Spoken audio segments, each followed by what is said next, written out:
And what's up, everybody? Welcome back to the channel. It is your boy Cheap Ludes in the flesh, live-ish, kinda. It's Thursday. It's a Thursday tradition. Let's talk about the new pack teases in NBA 2K23 My Team. Keep wanting to say 2K22, man. It just rolls off the tongue, I guess. I'm not really sure what's going on. So, Friday packs tomorrow are interesting, and I would say this for sure. That, you know, the teases that we've received for sure lock down the fact that we are probably going to get a flash set in the next week or so. And the reason I say that is because we're getting another promo. So let's get that started. Coming tomorrow in My Team, some true crowd silencers. Ooh, exciting. I'm excited. Are you excited? It's palpable. I can feel it in the air. You know what I mean? It's really exciting here. We got Paul Pierce. Now, they did retool his jump shot, so I believe he is going to have Paul Pierce base. Now, I don't really know what that's going to look like.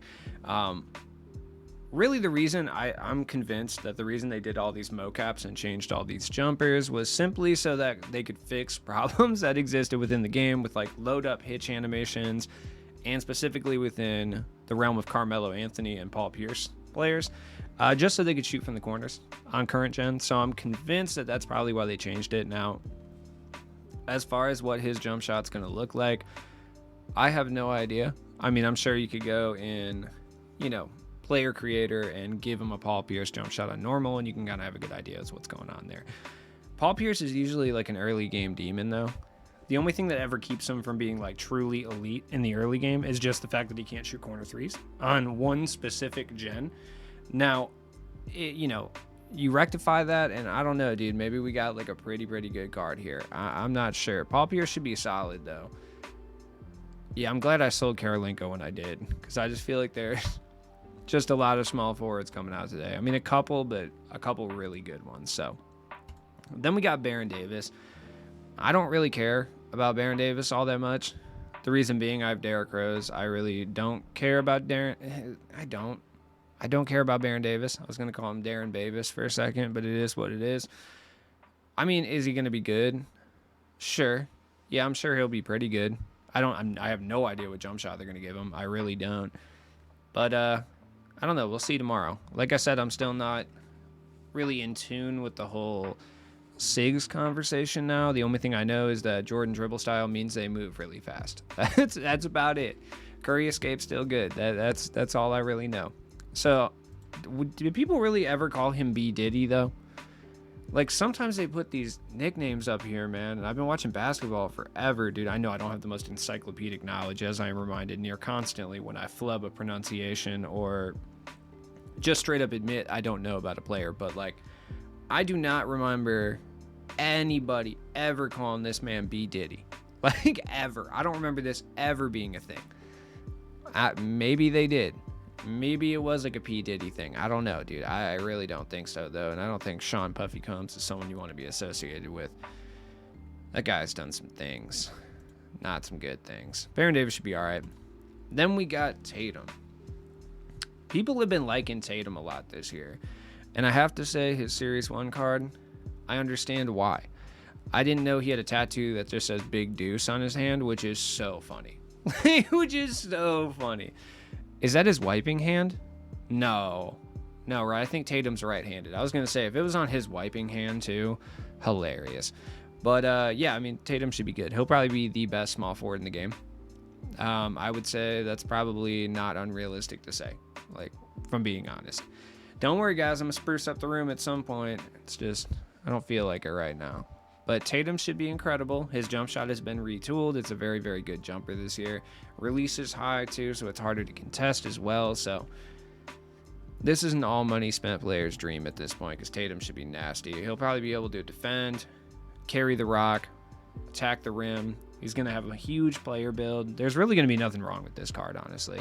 Also, shout out to the dude who said that my voice is so annoying in the comment section. I just saw that today.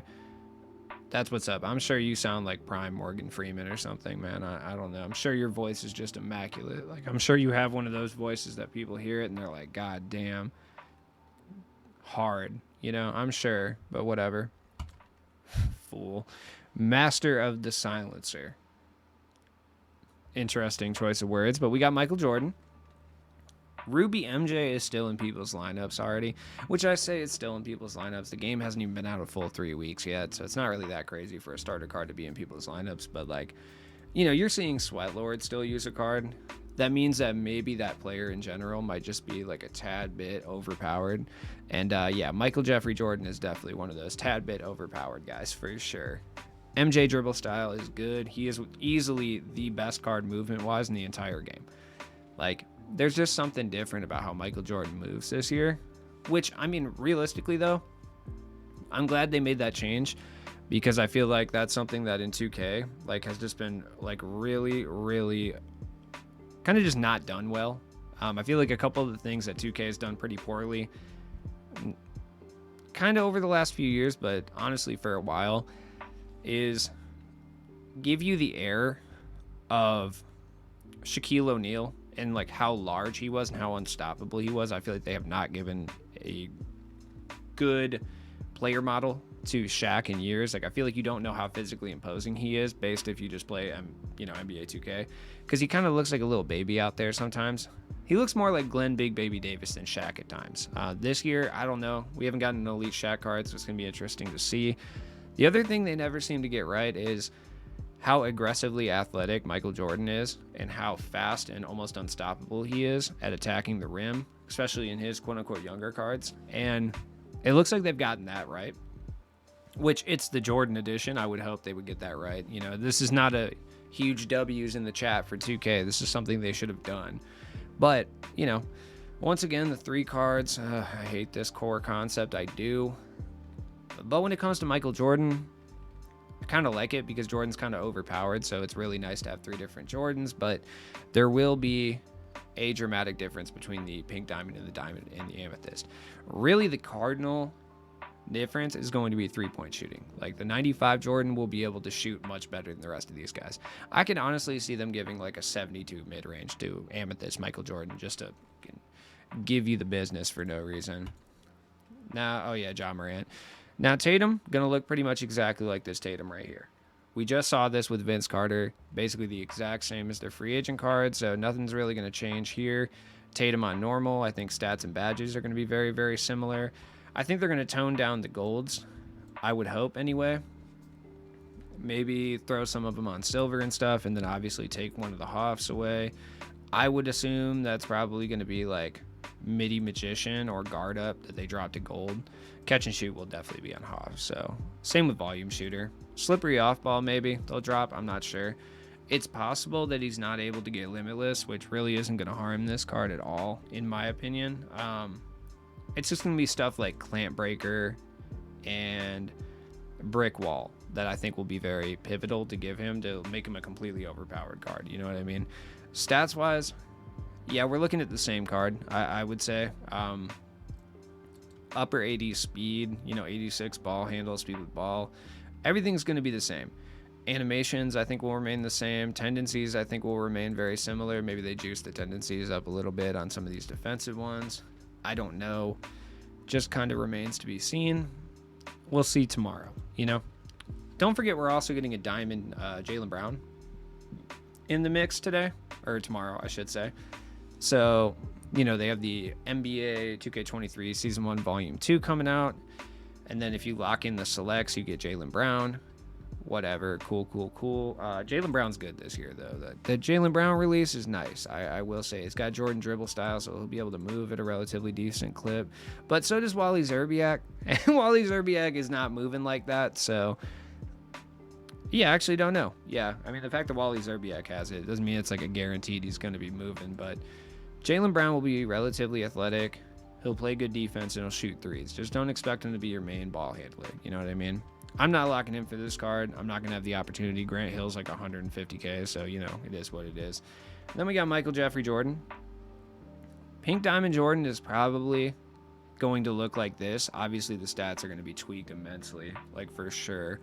I think at maximum, he has an 82 three-pointer. It is my assumption. I would go as far as to say, I'm going to say Pink Diamond, 82, Diamond, 79, Amethyst, 75. That's what I'm going to say. I don't know how accurate that is. Or even as low as like 65, 70. That could be a possibility too. I would say the absolute highest that Pink Diamond MJ's 3-point rating is going to be between 79 and 82. And that'll still make him immensely ridiculous. So, something to think about. Is he going to be the most overpowered shooting guard in the game? Yes. Depending on your play style, maybe Jalen Brown might be a little bit better. It just kind of depends about, what you do, how you get down, but it's still going to be ridiculous. Like, everything will be the same. He'll have all of these Michael Jordan SIGs with the Dame behind the back, which I personally believe is the best behind the back this year. I think that's my opinion anyway. I don't know if anyone really disagrees with me too much, but it's possible. We're also going to see some amethysts in this set. I don't know who those amethysts are going to be. I'm just going to wing it and say Kyle Korver just for one of them. I don't know. Maybe that's accurate, maybe not. It just sounds right to me. It's probably not going to be right. Is Kyle Korver in this game? Hold on. Does he have a pink diamond? I feel like he might. Yeah, he does. So it's not going to be Kyle Korver. Let's say Mike Dunleavy Jr. Why not? Or Marco Bellinelli. I think I'm just trying to will these guys into existence, but let's go take a look at the market and see what effect we've seen thus far. I mean, right off the bat, we got Grant Hill. Grant Hill's like 150,000 MT. People really want Jalen Brown. The Sweat Lords are out in full force. If you can somehow get a hold of a Grant Hill, if you have a Grant Hill that's not, well, it's not locked in. You couldn't lock it in yet. Sell your Grant Hill, dude. This is way too much for Grant Hill, and I promise Jalen Brown, not going to be worth it that long. Then again, Diamond Jalen Brown was very good for a long period of time last year, but at the same time, it's not worth locking in. Like, I locked in this Kevin Love, and the only reason I locked this in was because I got this non-sellable Rondo. That's the only reason I locked in for Kevin Love, because I got a non-auctionable Rondo, which I hate that they do. I despise that feature. Like, when you get things from reward packs and they're non-auctionable, I think that is the worst thing in this entire game. And it is not talked about enough because it makes playing no money spent just that much harder, dude. It really does. I know you guys look to me to be the bastion of the no money spent lifestyle, but at the same time, oh God, I hate it. I don't even know where I was going with that. I can't even be clever or funny because it just irritated me so much. I got Rondo and I was like, yeah, okay, whatever. That's a nice 25K that I desperately need. And I was like, oh, no, never mind. Non-auctionable. Phenomenal. It's great. We're getting a whole new wave of these cards. I honestly couldn't tell you who's going to be in here. Like, I don't know. I would assume it's going to be similar. Like, one amethyst, few rubies, few sapphires, emeralds, golds, etc. Hoping we get Greg Ostertag. Just a gold Greg Ostertag or Christian Laettner would be nice. Other than that, I have no idea who it could possibly be. Like, I truly don't know. If you say you know, I don't know. Some of these guys may go up in price a little bit. Like, doesn't look like it though. It depends how good Jalen Brown is. So is it worth like a speculative add on like Paul Silas? Potentially, if you can get him for cheap enough, it might be. Like, it could be. It's just that we already have the surefire kind of lockdown card right here, so it's hard to say if any of these guys are going to go up. Del Curry's actually gone down, so I don't know what to say about that. I don't know if you can get them for cheap enough. It might not be a terrible idea to try to snipe these tonight. Like, if you're looking for some of these guys, you can get them for a good enough price. It's not a terrible idea to pick them up. You can probably double your MT tomorrow.